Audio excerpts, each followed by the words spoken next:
Good morning, everyone. I'm Uriel Bowser. I am here in the Marion Barry building in Washington, D.C. I am joined by members of my administration, particularly City Administrator Kevin Donahue, Deputy Mayor for Public Safety and Justice Lindsay Appiah, and Acting Chief of Police Pamela Smith. We are here to provide a situational update on public safety in Washington, D.C. The team will go over recent data and trends, recent case closures, and strategies we are utilizing to reduce crime and increase safety. It's been about a month since I signed the Prioritizing Public Safety Emergency Amendment Act of 2023, which includes many provisions of my Safer and Stronger Act that I introduced earlier this year. And we know that many common sense solutions are necessary to fill the gaps in our public safety ecosystem. We also know that we continue to need a policy environment that supports effective enforcement and reduces crime. And we will continue to work with the council to make sure we have the right policies, tools, laws, and investments to drive down crime. In a few moments, Chief Smith will provide an update on some of the interventions she and her team are using. We'll also talk about some new interventions we will implement, and the City Administrator and Deputy Mayor will provide updates on my recent mayor's order that directed a citywide review of our violence reduction programs. So we continue to urge residents to work with us to get illegal guns out of our community. And we remind our constituents that you can call or text MPD anonymously. And if your tip leads to an arrest, there is a cash reward available. And if your tip leads to an arrest or seizure of a ghost gun, an even higher reward is available. I'll take a moment to mention that we also want you to help us by getting a private security camera at your home or business. And we have programs available that can assist at ovsjg.dc.gov, ovsjg.dc.gov. And we'll come back at the end of the presentation to talk a little bit about school preparation as well. We're going to try to get through our slides pretty quickly. I know that the chief needs to respond to a scene, and she'll tell you a little bit about that as well. But we have some slides prepared that will start, I think, with Deputy Mayor Appiah. So certainly we always say that data doesn't tell the full story, but it is an important point for us in seeing how we're doing. And so overall, we're up 38% in violent crime driven, as you can see, by increases in homicide and robbery, and we're up 29% in property crime, primarily driven on car theft, which is something that we know is prevalent both here in the district and nationally, which puts us up 31% overall over last year. But we also are encouraged by some of the results that we're seeing in the time frame that the mayor just mentioned over the past 30 days in which we've had Chief Smith and new legislation. And so in the past 30 days as compared to the previous 30, we've seen some significant decreases, which we're encouraged by. You can see here that we're actually down 19% in this current 30-day period as compared to the previous, with significant decreases in robbery at 23% and 14% in the other. We're still seeing some challenges in homicide that we know require continued diligence and work. We are also encouraged again to start to see some decreases in this 30-day period in motor vehicle theft, which is down 4%, and burglary 12%. We're still up 11% in property crime this 30-day period, but we will continue to work to increase on these decreases over time. And so with that, I'm going to turn to Chief Smith to talk about a number of the initiatives and strategies and how we're doing that are helping us to see these decreases and that we believe will help us to continue to see decreases in crime in our city. Thank you, Deputy Mayor. Good morning. Before I get into my presentation and the MPD initiatives, I would just want to give a preliminary update on the officer-involved incident that we are currently attending. Our officers responded to calls at the 7400 block of Georgia Avenue Northwest to sounds of gunshot. Our officers responded to that location. We were advised that this is a domestic violence incident. When officers arrived, the description of the suspect was transmitted across the radio waves. The officers responded, saw a person fitting that description. The officer engaged, had a conversation with the suspect. The suspect turns, produces a weapon, and our officer fires one shot. At this time, the suspect has been transported to an area hospital, and our officer is okay. Immediately after this public safety summit, I will be responding to that location to address the issues at that location. All right, good morning. Again, I'm Acting Chief Pamela Smith of the Metropolitan Police Department here in Washington, D.C. Before I begin, I'd like to thank Mayor Bowser and members of the senior team for their continuous support of the MPD and their efforts to support keeping our city safe. Mayor Bowser has been an amazing support since assigning me in this role as Acting Chief of Police. Each day, the men and women of the Metropolitan Police Department patrol our neighborhoods. They investigate crimes and make arrests, but that is not all that we do. Our officers also engage our community to build better relationships and provide support to our residents at times when they need it the most. What I want to emphasize is that our community is our greatest partner when fighting crime. I've been out in the community every single day over the past month, and I've been listening to what the community is concerned about, and I'd like to share with you what I've heard. One of the asks I've heard is members of the community want to see officers in their communities. They want to know their officers and work together with the neighborhood to solve problems. And we're doing just that. I've asked each of our 7 district commanders to conduct at least one community walk each week in their district for the next year. That's at least 364 proactive community connections where MPD and the community can work together to solve issues. And it doesn't stop there. We also conduct multi-agency walks with DC government entities, and I'm going to continue to be out in the community as well as our leadership team to address the concerns of our citizens. Community involvement is certainly a step in the right direction towards building trust in our communities and building relationships with our residents. When I was appointed as Acting Chief of Police, MPD was seeing a 60% increase in robberies. We've worked to identify high-density areas and timeframes these incidents most occurred. With this data, we look at ways to decrease those robberies, and 3 weeks ago, we launched our Robbery Suppression Initiative. Thursday through Sunday, we are staffing dedicated resources that are focused on the prevention of violent crime, specifically robberies and carjackings. Since launching this initiative, we've seen a 21% decrease in robberies. The officers assigned to the unit have arrested 30 people and taken 26 guns off of the street.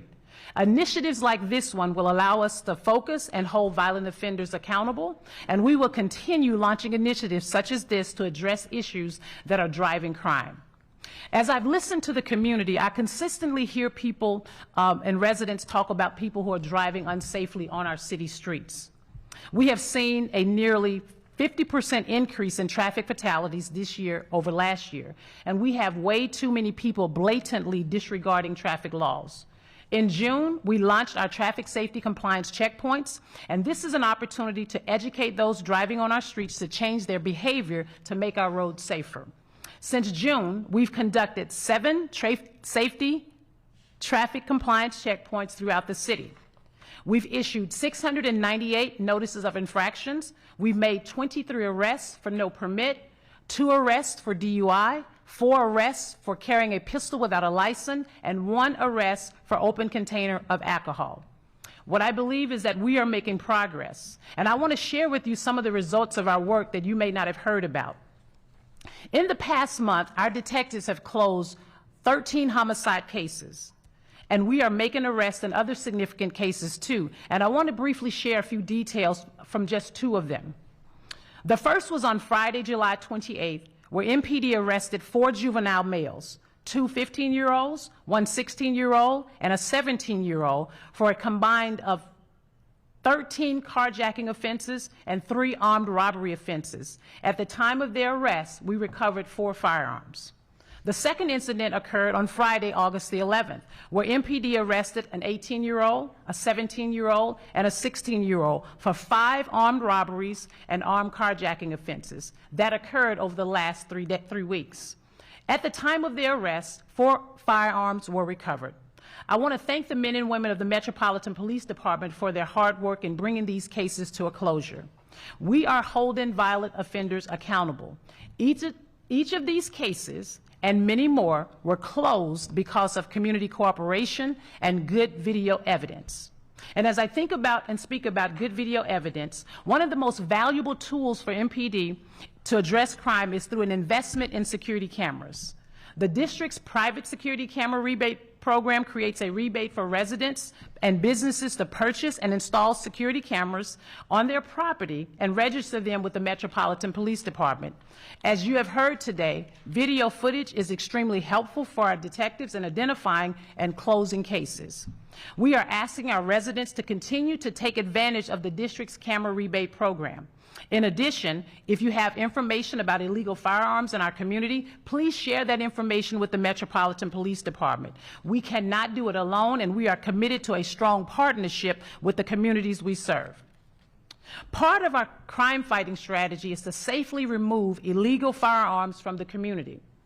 This year so far, we've recovered more than 1,800 illegal firearms in the district. We want to thank our MPD partners as well as our federal partners who have assisted us in this effort. 257 of those guns were ghost guns, and 98 had an automatic conversion device making them capable of firing like fully automatic weapons. We've made 238 arrests for felons in possession of a gun. So far in August, we've recovered 122 illegal firearms. Some of them are displayed on the screen right now. We need to get illegal guns out of our communities, and we're doing it with the help of our federal partners. We also need the community's help with this effort. If you know of anyone that illegally possesses a firearm, please call us at 202-727-9099 or text our tip line at 50411. You can remain anonymous. With the support of Mayor Bowser, the rewards associated with gun tips has increased. Any gun tip that leads to the arrest and seizure of an illegal firearm results in a $1,000 minimum reward and a maximum reward of $2,500. Tips leading to the arrest and seizure of a ghost gun or a firearm equipped with an automatic conversion device are eligible for an additional reward of up to $5,000 for a total possible reward of $7,500. We are always looking for ways to help our community.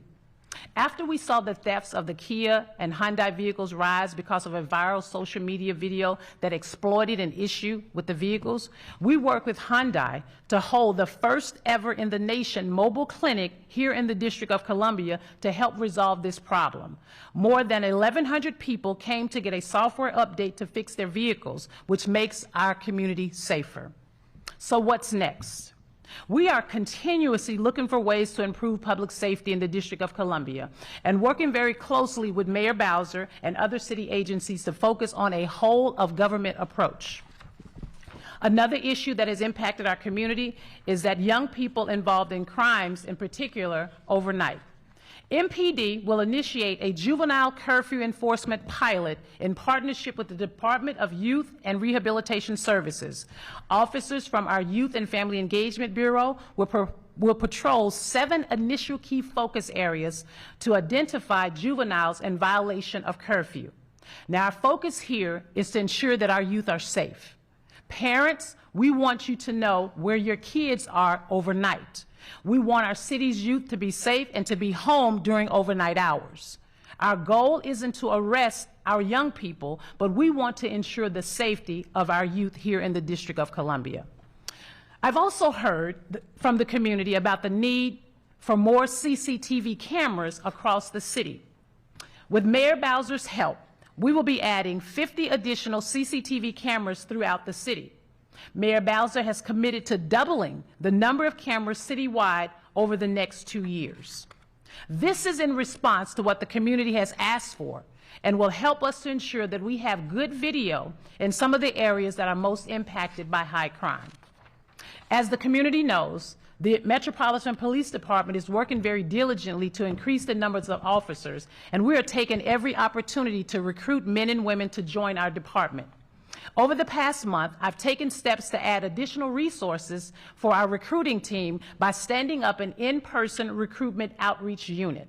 Since the announcement last year of the hiring bonus, the Metropolitan Police Department has seen our candidate pool pipeline grow by 20%. I'm proud to say today that MPD has the strongest applicant pipeline since 2019, with over 260 active applicants in process. In the first 6 months, we had an average of 90 applicants in this process. This expanded pipeline is a combination of multiple efforts, but we are continually looking to increase our efforts.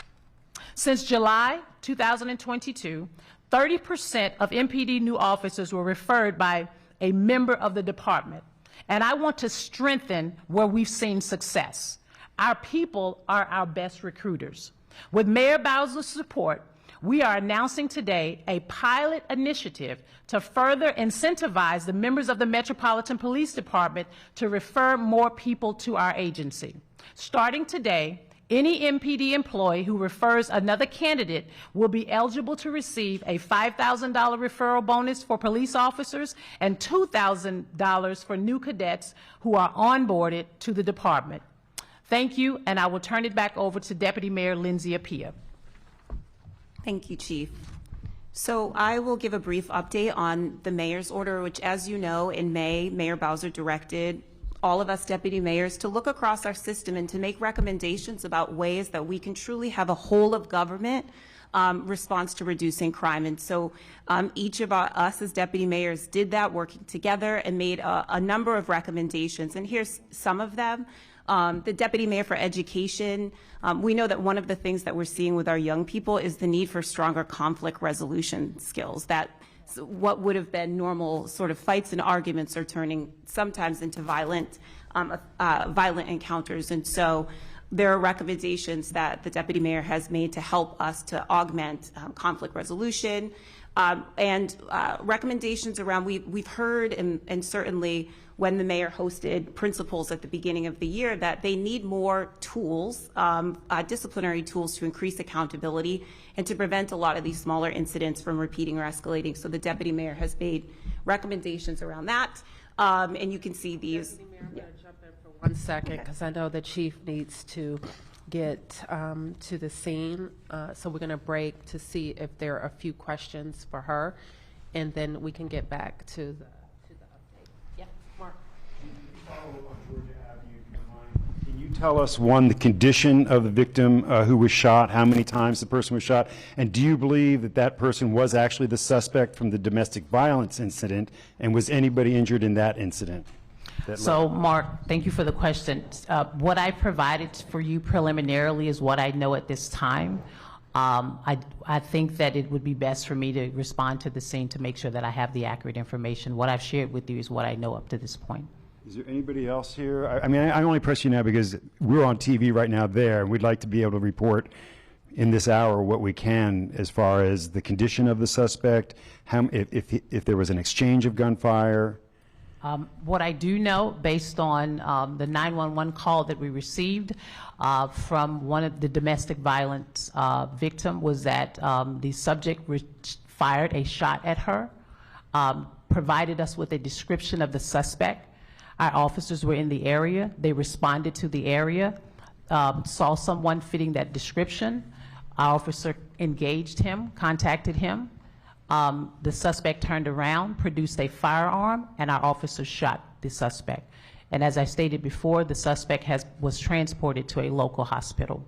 And that's all I have right now. I don't want to give out any other information that may not be accurate. I appreciate that. Yes, sir. Any other questions? Yes, Stephanie?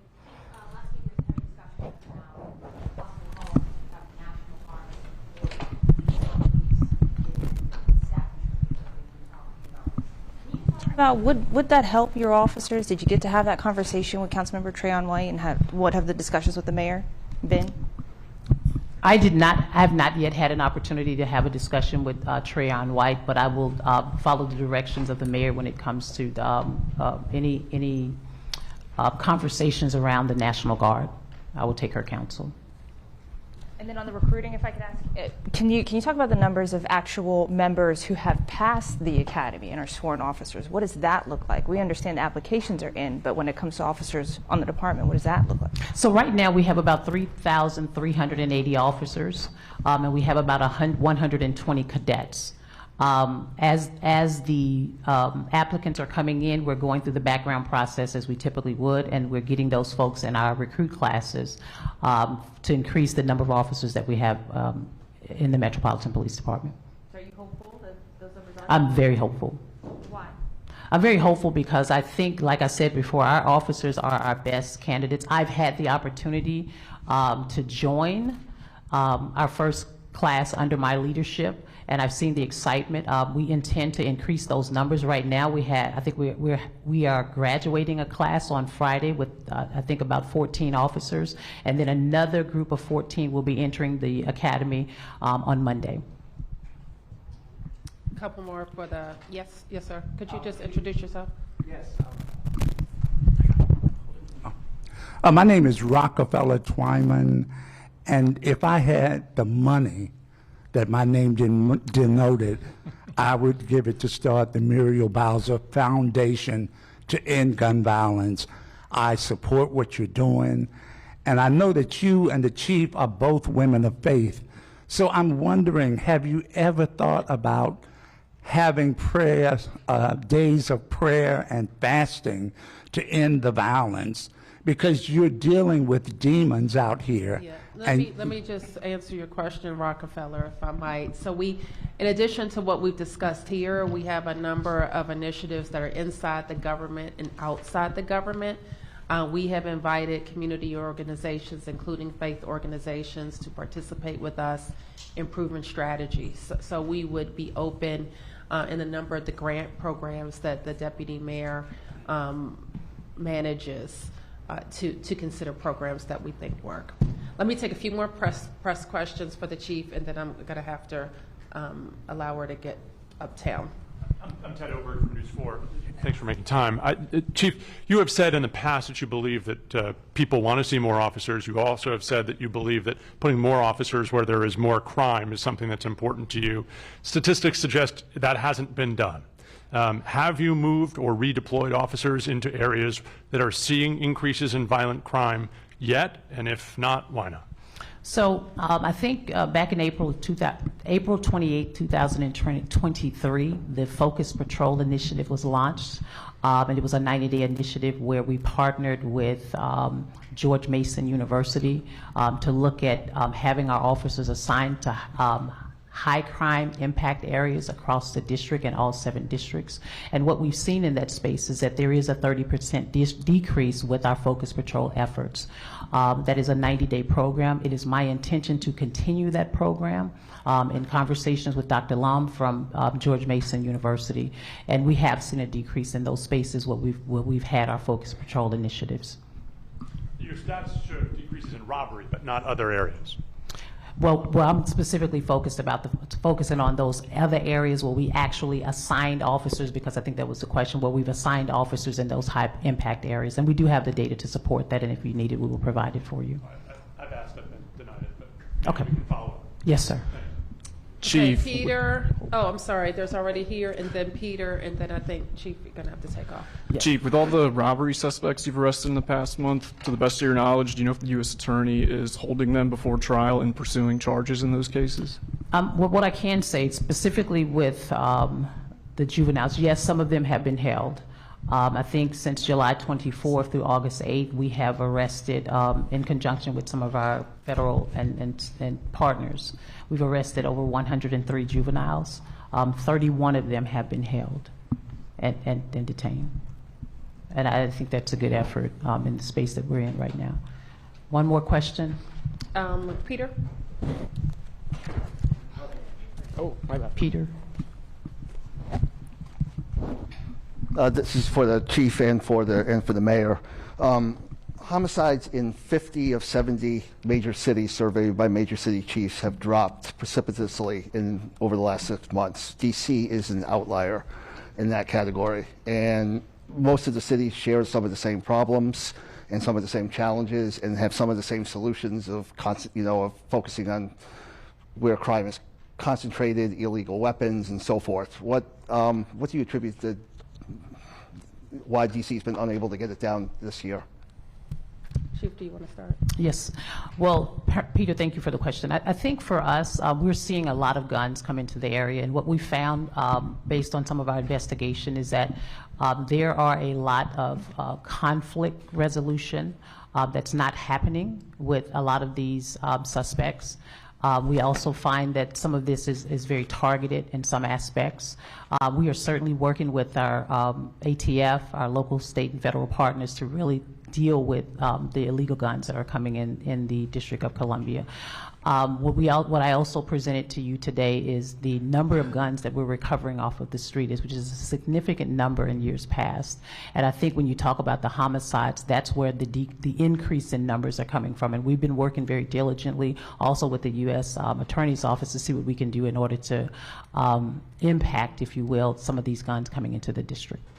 I would add that one of the things that we don't necessarily talk about is that last year the District of Columbia was one of the only jurisdictions in the group that you're talking about to see decreases in homicide from 2021 to 2022. And so absolutely, we recognize that homicide is not what we want it to be, but just like the cities that you're describing that are seeing incremental decreases, we all remain above where we were by and large pre-2019. And so when we're making, trying to figure out why these cities may see decreases now, well, likely it's the same sort of conversation we could have why DC saw decreases last year. And so I think what I would say is that we, like all cities, you did say, are deploying many of the same strategies because I think everybody would maintain that the levels are higher than 2019 and not where we want to be. And so I think that's really the discussion, is that some have gone up, some have gone down, but we're working diligently to see decreases across the board.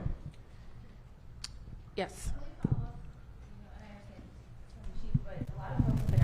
What is the plan to address the guns? The acting chief had said that there is conversation to do that with prosecutors. And then the follow-up question to her comment was that conflict resolution is not working. Does that mean that violence interruption is not working?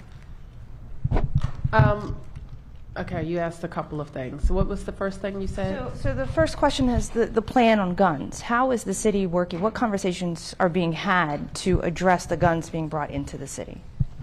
We are, as you know, and I'll direct your attention to a couple of slides, and I will ask the assistant chief to talk about our partnerships with a number of the federal agencies that are focused on guns, and a number of our investigations that have been wide-ranging in terms of the number of people involved, the guns and drug trafficking that we've seen in our city that our federal partners have helped us with. And I'm really, Chief, do you want to add anything else to that? Yes, we've engaged our federal partners on interstate firearms trafficking. So we've had a lot of guns recovered in the state over the last few years, and the numbers keep going up. You know, we had 3,200 roughly last year. We're on pace for that again this year. When we look at where the guns are coming from, a lot of them are privately made firearms.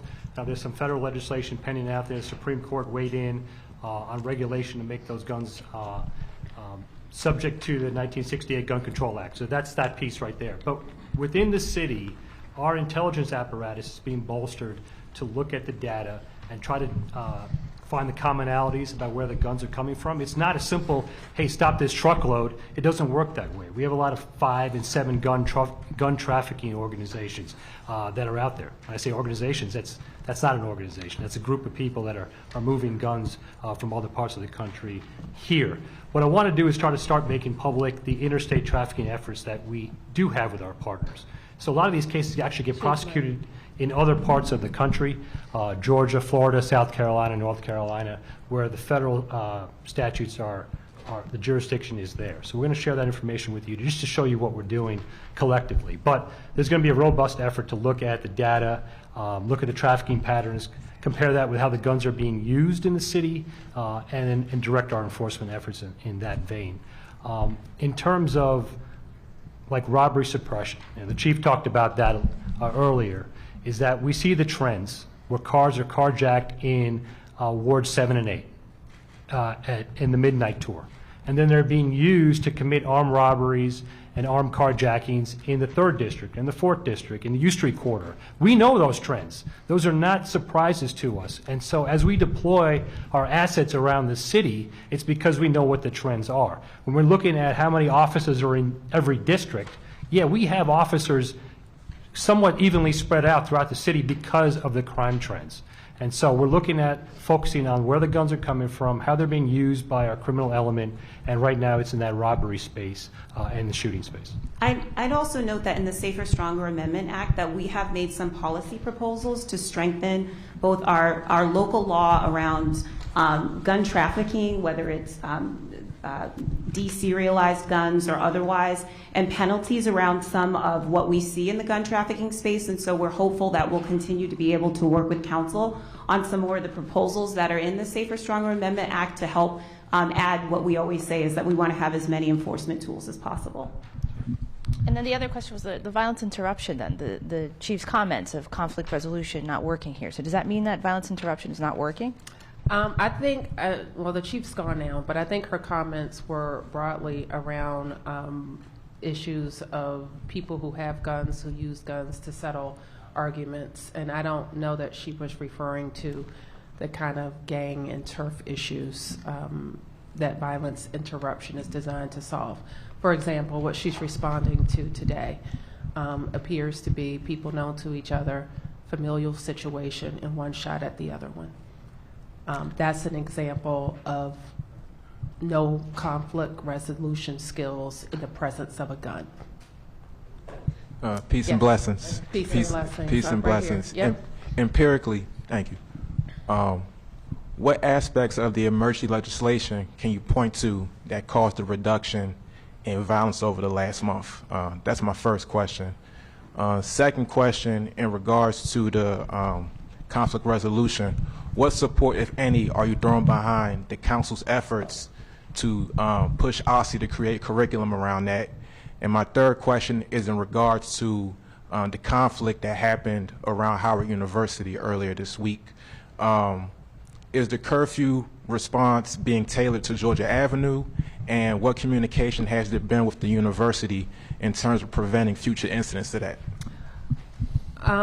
Let me start with your last question first. The chief already talked about piloted areas where MPD's data indicate that you have a lot of juveniles out past curfew hours.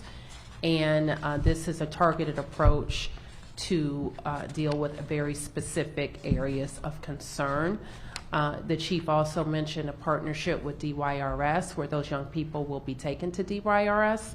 Not to police precincts where police officers were supervising them. Instead, they will be supervised by our DYRS staff until their parents are located. Those are for kids who are curfew violating. Now, the kids who are actually engaged in criminal conduct, they will be engaged in on another path. Kevin, will you speak to the OSSI and conflict resolution issue? I'm not as familiar with what you referred to from the council, but I can tell you what we've been working on. Thank you. And I'll provide some operational detail to some of the response, because it was in response to the mayor's order that some of the actions were identified that speak to your question. And what will happen at schools now and over the course of this year is, one, a much larger section of adults at the school will receive intensive conflict resolution training. It is sometimes at schools that you'll have a certain set of job types at schools that will get that intensive training, and kids will get referred to that adult. But we want to make sure all the adults in the school who have those trusted relationships have the intensive skills training. So you'll see a much larger number of adults get really intensive skills training. Second, we're going to be changing what it means for in-school discipline and in-school suspension, which is sometimes kids going to a room and being removed from the rest of the student body, in which the in-school suspension will include some therapeutic intervention, a caseworker or social worker to be able to work with the kids during that suspension so it is both effective from a learning and therapeutic standpoint. And that'll be a change in the experience for schools broadly for what in-school suspension means. And then finally, the chancellor and the deputy mayor have been looking at what it means when a student really safely cannot be in the school for a period of time. So we're looking at both out-of-placements to alternate schools or locations that allow for an individual to have intensive therapeutic help for 4 to 6 weeks, not at their home school, but at a setting which is probably going to be an underused part of an existing school building to receive that therapeutic intervention. And we also do need to look back, and the Deputy Mayor for Education is looking at changes to be made to disciplinary rules that exist in statute that'll provide more flexibility for school principals and school leaders when they need for a child to safely be outside of the school, to have the tools within statute to be able to do that. There are currently limitations on the ability of a school to be able to identify a student who needs to be safely out of the school and place them outside of the school. So this is all in response to the mayor's order, and these are actions that will be playing out, some immediately, some requiring the time and space of developing programs and funding programs over the course of the school year. And I was going to go add just a couple of notes on the other two parts of the mayor's order, because I think they all speak to actions related to important gaps. The second area is asking the Deputy Mayor for Operations and Infrastructure to look at where there are jobs within DC government in which we can really place individuals who have criminal records who are caught up in violence. In the immediacy, very quickly, DPW has a long history of doing this. They identified 26 positions that they're filling right now and hoping to have a class of individuals who are referred to them by the WONS office and the Office of Gun Violence Prevention to be able to start in October for DPW positions. There's an immediate effect of trying to fill those positions with jobs that are identified.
Of other programs that fit in that space. And so we've done a lot of work in meeting with our partners both in DC government that have programs and also at OAG and CJCC to really look at the programs themselves, populations they're intended to serve, where there's overlap where we may coordinate, and some of that we've put into some sort of very immediate communication protocols when it comes to critical incidents or otherwise.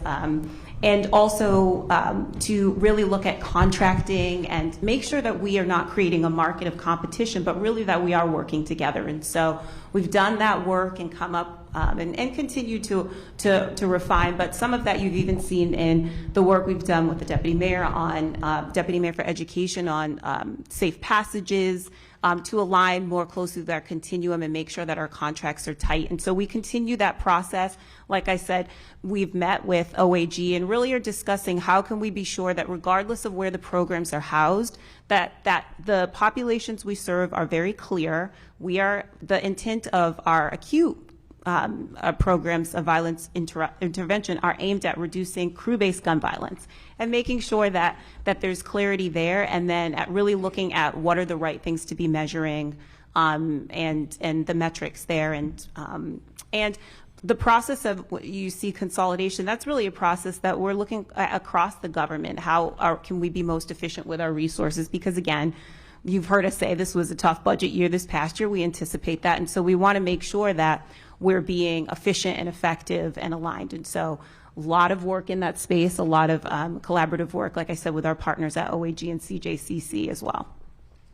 Okay, and finally, I just want to call your attention to, and we won't go through the slides, but we have prepared for our press partners some bullets about back-to-school preparation. And we will also make available to members of the public, and we encourage everybody to go to our website and download this back-to-school guide. I think this is the second year I've produced this, but it provides a lot of information in one place about the various programs that we have available. I've heard from you and others, well, there's not a program for this and there's not a program for that. Then I'll say, well, actually there is. And so we all need to spend some time, especially parents and caregivers who are sending their kids back to school, learning about the early learning programs that are available, learning about preschool, after-school opportunities, DPR opportunities that support learning as well, how families, for example, can ensure that they have the internet at home that supports learning. And I want to highlight page 13, which talks about as a full list of how families can tap into social and emotional and behavioral supports for their young people. We've separated the high school programs that are available. Families should know about the scholarships and out-of-school time scholarship opportunities that are available for their young people, including DC Tag, DC Futures, the Mayor Scholars Undergraduate Program, as well as preparing for college with a free FAFSA program that we're getting everybody involved in. I also want to highlight the number of career and technical programs that we have launched. I hear in the community sometimes, well, what about vocational training? And what education officials refer to and call that type of training now is career and technical education. And we have launched some very robust programs, and we highlight every school and every program that offers such a program. I also want to spend some time talking about Kids Ride Free and transportation to school. And this is very important that parents know that we offer a School Connect program, and you should talk to your school if your child needs some individualized transportation. We want to work with you about that. Kevin and Lindsay, if you could say a little bit more about Safe Passage, that would be great. Sure. So we, in partnership with the Deputy Mayor for Education, have launched Safe Passage. School has already started this week. We had training for over 150 Safe Passage workers. The Deputy Mayor for Public Safety and Justice, our office, will be assuming responsibility primarily for Safe Passages October 1, but it has been a partnership in making sure that there's clarity of what our Safe Passage workers do and where they'll be, that there's connectivity with schools, which is something that we've heard that principals and school leaders want to know who their safe passage workers are. So we're making sure that that's the case and that we have clear communication channels and ways that schools can communicate with us and we can communicate with them. And so we're excited about all of that work that's been ongoing this year, and that we've already started the school year, but really are ramping up for October 1 for a good transition to ensure that we're meeting our framework here of a really good continuum of youth safety, whether they're on their way to school, in school, or in community. And so that's a big part of the reason for the alignment to DMPSJ, because we have so many of the public safety agencies and violence intervention workers and others, so that we have a really good, tight communication path. And I would just like to emphasize as well the Kids Ride Free program, which is somewhat a misnomer because it's not free, we pay for it. And when I mean we, it's the taxpayers of the district that pay for it. So every child that's in one of our schools is entitled to a free ride to school. And so parents should make sure that they learn from school officials how to get that Kids Ride Free card. And they should also emphasize to their students to use it. There's no reason to jump a turnstile. There's no reason to run around it. There's no reason for any of that. And we want you to avoid that conflict because we have paid for your ride to school. So use your card, tap your card, so we know exactly how much we should be paying Metro, and that you can have a safe and efficient free ride to school. Finally, I want to highlight in this publication, which will be available online, all the contact information for the mayor's liaisons in each ward, as well as our public education team, which includes our deputy mayor, state superintendent, chancellor of schools, and the director of the executive director of the public charter school board. And finally, the members of the council who serve as oversight of our public education agencies because it's in the committee of the whole. And finally, a calendar for DC public schools so that parents and guardians can plan for those days where the kids won't be in school. So with that, that's all that we have for today. I know a lot of questions have already been asked. We can take another round. You haven't asked any questions. Please introduce yourself. Hi, yeah, my name is Cristina Londoño. I'm with Telemundo Network. And I was wondering, the state of Massachusetts declared a state of emergency yesterday. The mayor of New York says his city is at a breaking point with housing 58,000 migrants. And I was wondering if you could give us an update on the migrants that have been bused to Washington, D.C., if they're still here, if you have the resources, how many there are, the buses coming in. And, a few blocks from here, in front of the homeless shelter, we see dozens of migrants hanging in the street every day. I don't know if they're considered a public safety crisis or what's going on with that. Kevin, do you want to talk a little bit about that? Sure. So the mayor stood up, as you know, an Office of Migrant Services that continues to this day to work each and every day with the nonprofit providers that do some of the on-the-ground work. We still both receive buses, but also we receive individuals who show up not in buses who are migrants, and they have developed an effective operation. So when there are families involved, they in particular get under the care of the Office of Migrant Services.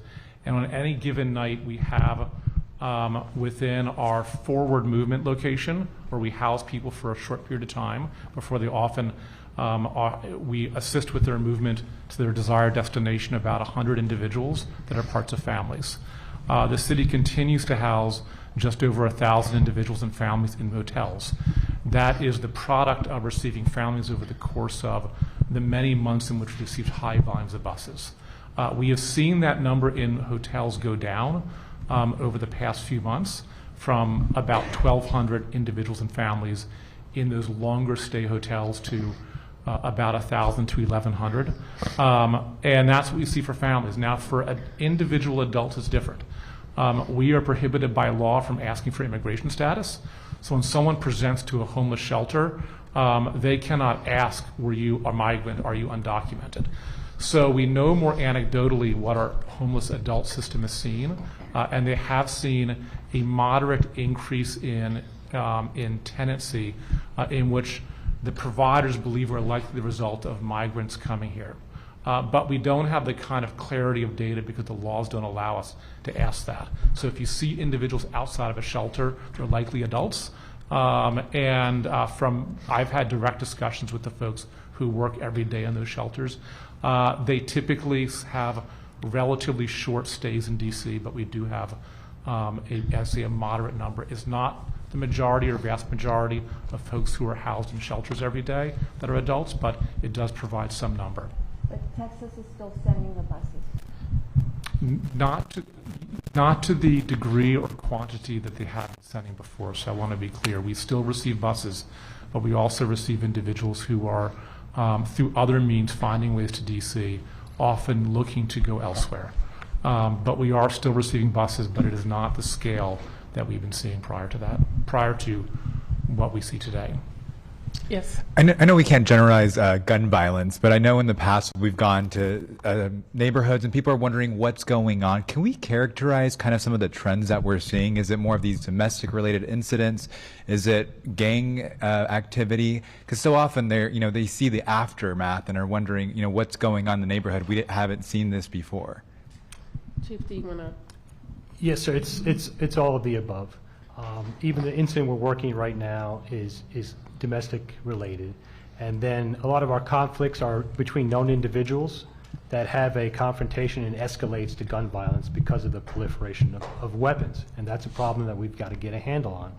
Our crew violence continues, and we have concentrated efforts to conduct investigations, not only within MPD, with our federal partners, to look at these neighborhood conflicts. And if there are areas of investigation that we can push forward on, we're going to do that. And we've had success around the city with our violence reduction teams to look at neighborhood conflicts where they're engaged in patterns of crime. So our Violent Crime Suppression Division is looking at all of that. What is most concerning to us is these random acts between either known individuals or these one-off situations where conflicts arise between adults and juveniles. The juvenile space is extremely troubling because they're out in the middle of the night. We really got to get a handle on that. So it's all of those factors in play, and we're trying to address all of those concurrently. And then just to follow up on how many guns have actually been turned in because residents have tipped off since the program started? That's a good question. Do you have that off the top tip line? I don't have it in top. We can get that back to you. Sure. And we've been offering rewards for tips. That's not new. Some of the categories increase. And it is a great question because I think sometimes people don't think we actually give out money, but we give out a lot of money for good tips. And I think sharing that number will have people that are even consider it, which I talk to every day, be like, people are partaking in this program. Yeah. We'll get that out to you to be more. We announce it every now and then, but it is a real program and people get real money. Yes. Speaking of random attacks, what's the status of the investigation around what happened at Howard University? Have any suspects been implicated? What's the status? And going back to my original question, what empirically can we point at that connects the reduction in some crime to the emergency bill? Like how many pre-trial defendants were detained, vice versa, Yeah, so we'll have to that Howard University situation is under investigation, it's active. I'm going to have to coordinate that statement with our public information office. In terms of the legislation, the holes specifically, without having the numbers right in front of me, are extremely helpful. I know the deputy mayor tracks these, and we've seen an increase in holes, which is critically important, especially when violent crime occurs, armed carjackings, contact shootings, and of course homicides and things of that nature. So getting some of our most violent people off the street is going to help reduce crime. And I can't emphasize that enough because we spend a lot of resources on these cases, and getting shooters off the street is going to reduce crime. Okay, okay, 1, 2. Okay, those are the last two. Yes. I have a couple of questions. One is on information shared online that since 2016, so 7 years ago we're talking about, The mayor's office, through the Deputy Mayor for Public Safety, has been providing the council with felony crime report data. And those reports have been saying each time that, quote, this suggests a high percentage of arrests are never prosecuted. Did your office know about this? Because it appears that these reports are speaking to an issue that's only been raised within the past year or two, that prosecutions are not happening at the rate that you all want to see them happen at. Well, we've been talking about the ecosystem. Every chief of police that I've worked with has talked about the ecosystem. So I don't think that's an accurate statement. I mean, it's in the report saying that the data that's being provided from the Deputy Mayor for Public Safety's office to the council is saying that that data is suggesting a high percentage of arrests are never prosecuted. It's quoted going back to 2016. So my question really is, did your office know about this? And if so, it sounds like it didn't, but why are we only hearing about... I don't sound like I'm confusing you with what I just said. So let me be clear. If you asking me, did I know that there are fewer prosecutions than arrests? Yes. You knew this? Of course. Since when? Since forever. So why are we only hearing about this now, though, as a major Perhaps you're issue? only hearing about it, Stephanie. Okay. But we've been talking about public safety and the issues, and it's only been within maybe the past year or two that your office has really been pushing this ecosystem. Everybody has to come together. That's not true. Okay. That's not true. What's your question? That's not true. What's your question? I have two, actually, one for the chief, one for the city administrator. Chief, just quickly, somewhat in connection to the Howard University fight, but we're hearing chatter or whatnot about possible juvenile fight clubs in D.C. Do you know anything about this, where juveniles organize going out trying to provoke altercations, physical fistfights? Anecdotally, Mark, I mean, we're just starting to wrap our heads around certain things that are in social media, but it's a little too early to say that's a trend, and I don't want to ever see that happening here, because, and I will tell the public and the young people that potentially could be involved in this, that we're monitoring all of that, and do not try to participate in those kind of activities in this city. That's not going to be condoned. It's going to be taken extremely seriously, but in terms of that being a trend, I'm not aware of that at this point. I appreciate that. And then, Mr. City Administrator, can you provide us an update today on the response to the district dogs flooding and the timeline with the CAD report, and, you know, when first responders first made entry there, and give us some specifics today? I can provide as much as I know. I think getting the full picture will require the benefit of additional time and assessments. So I've looked at the CAD notes. I've also listened to some of the calls and talked to both the fire chief and the OUC director. What we do know is that the original incident, the firefighters at the nearby firehouse did respond. They self-dispatched.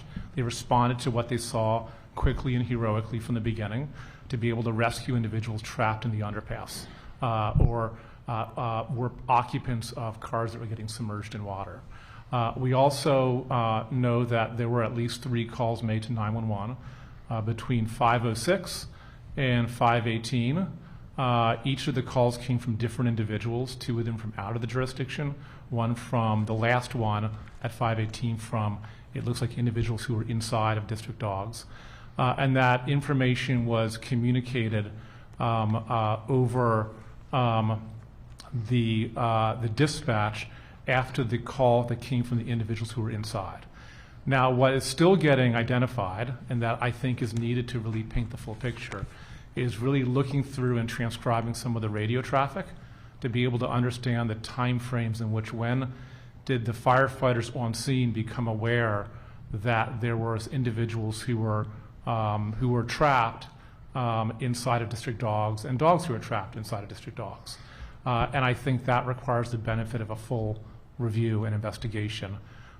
Sometimes my review of calls and some of the CAD notes lets me speak with you for some clarity. This is one where I do think they'll have to look at the full radio transcript, put timestamps on them to understand exactly when the on-scene responders became aware and responded to the folks that were inside District Dogs. So can I just follow up? And I apologize for my frustration in advance, but we've been asking for days on this, and you've listened to the calls, and so when you listened to the calls that came from there, did they describe a dire situation? Did they convey to the 911 operator that that it was an emergency? The call to me, I'll just say to me, the call at 5:18 was clear. The other two calls talked about flooding inside the building. And what I need to know, and it's part of the review, is what the radio traffic and conversation was after those first two calls.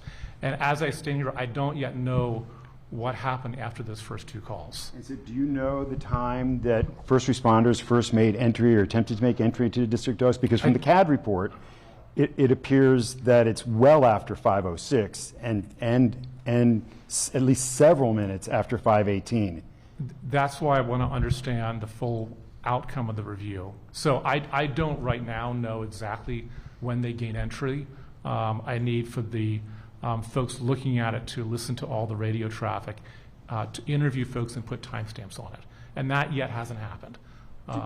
Do you believe that there was some type of it appears from the cheap seats that there was some type of a delay, some type of a breakdown there, that whether it was from the caller's end, the dispatcher's end, the on-scene responders' end, but it just seems like there were calls coming in from, by your account, from 5:06 to 5:18, and during those 12 minutes, it does not, because even in the CAD report, I think that 5:18 call says we're still in here waiting for help.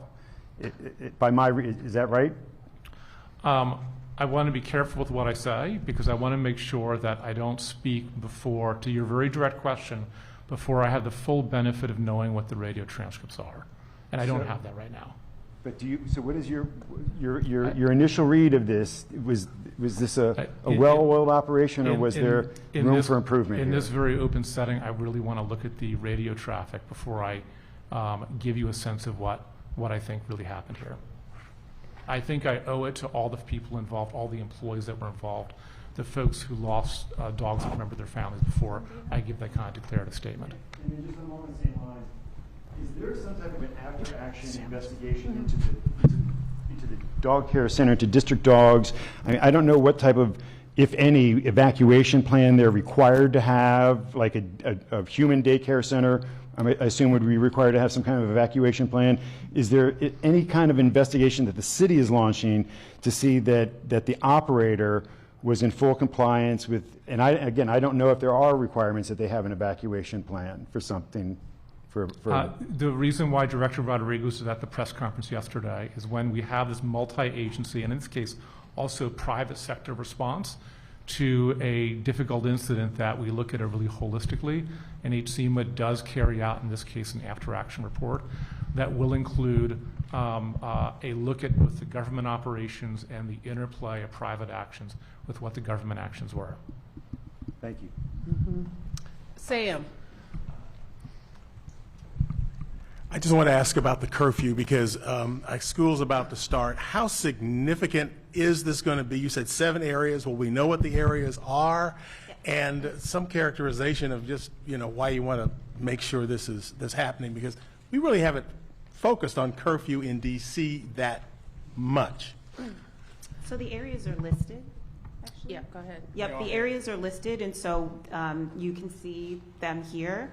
And the reason there's a focus on juvenile curfews is what you've heard the chief and now Executive Assistant Chief Benedict say, is that we need people to know where our young people are, and that we've seen too many patterns of honestly criminal activity by juveniles in overnight hours when really they should be home or in a safe space. And so our focus is on making sure that we do what we always do, hold our young people accountable, but also provide them rehabilitative services. And what we think here is that this is an opportunity for us to connect what might be a young person in crisis in their family with the type of services and supports that we know that DWRS has, rather than MPD picking up and simply having at a precinct or otherwise, that we're going to do our market best to ensure that that young person who really should be out at 4 and 5 and 3 in the morning isn't, so that they're safe, the public's safe, and that we're also connecting with them to provide services and supports. And I heard the mayor say that they wouldn't be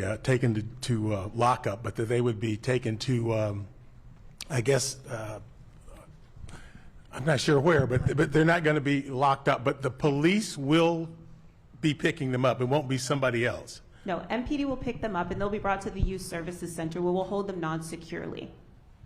Youth Services, is that like It's the Olivet, IRS. Olivet Street? Yes, Mount Okay. Olivet. So that really is kind of the juvenile facility. It is the juvenile facility, but we have, back when there was a statutory change, we did operational changes because we know that young people who are charged with status offenses can't be held securely. So we have developed a way to hold youth on non-secure side while making sure they're in a safe space.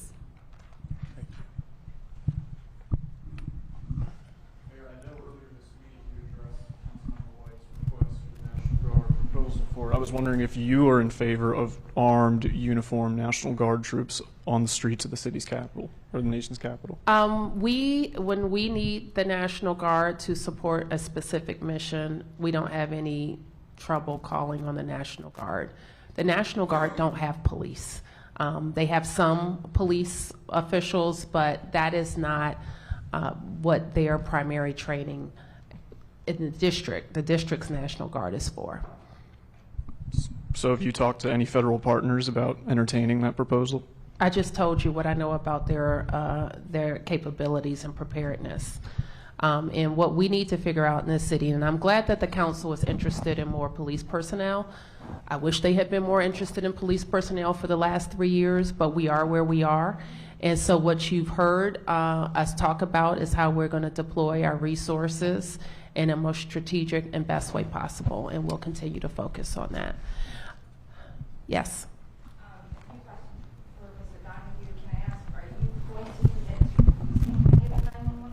Transcripts from the 911 calls to the public on the flooding, the fatal flooding that happened?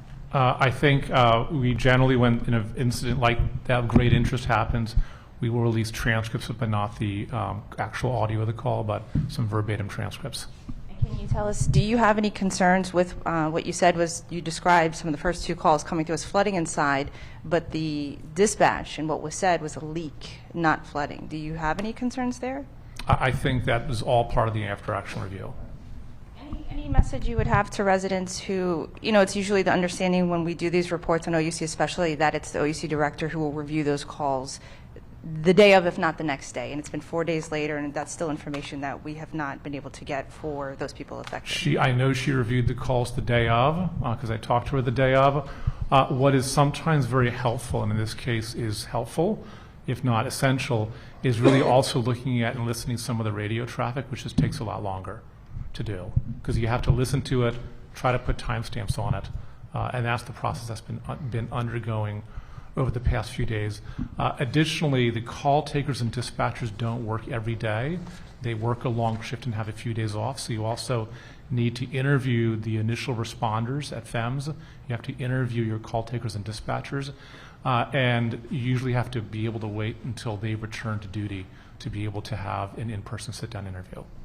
And then, I don't know if the mayor wants to talk about this, but on the juvenile curfew pilot, we've been talking about juvenile curfews for a while, and every time we've asked in the past, we're told DC has one already. Can you tell us what precipitated this pilot program now? What was it that you guys actually said we have to do this right now? I think it's what I said, that we continue and always are looking for ways to make sure our young people are safe and that our city's safer. So where we see, and certainly this summer, we've seen some instances where we have a lot of young people out when they shouldn't be. And so our goal is to make sure that they're safe and that the public is safe. And so, yes, there is a curfew law, so there's no policy change we need to make there, and we're choosing in these particular areas where maybe we've seen young people involved in criminal activity that we don't want them to be involved in to launch this pilot. And then, Mayor, if you can point out to us where you have raised full prosecution designation. Can you say what? What did you just say? If you can point out to us where you've raised lower prosecutions as an issue dealing with crime in the past, we will gladly include that in our reporting. Oh, you can, and I'm sure that if you would take some time and do some research for your stories, you can go back to the Chief Kathy Lanier, where we've been talking about prosecutions. You can go back to a press conference that I had with the prosecutor Jesse Liu to talk about how we could focus on more prosecutions. It is in the public space. Thank you. You bet. Thank you, everybody.